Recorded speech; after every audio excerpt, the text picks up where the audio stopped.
excited about what Diego and his entire team did here over in Northbridge, Mass.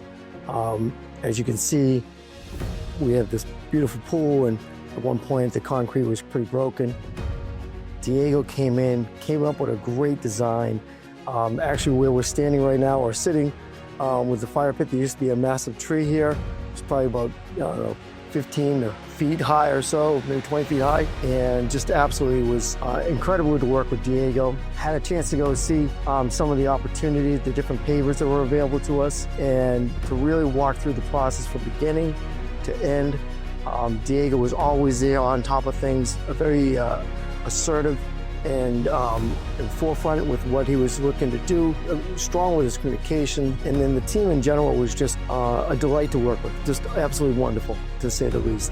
And what you see for result is a tremendous design, and more importantly, the quality and craftsmanship that Diego put in and his team did was off the charts. So we couldn't be more pleased and very excited to see the final results that you all are seeing now. Diego and his team, and then more importantly, Almeida's Hardscape was just a phenomenal organization to work with. The opportunity to connect with all the folks part of Almeida's Hardscape, including how Diego's team really made a difference in the support and the connections that we had overall in completing this project.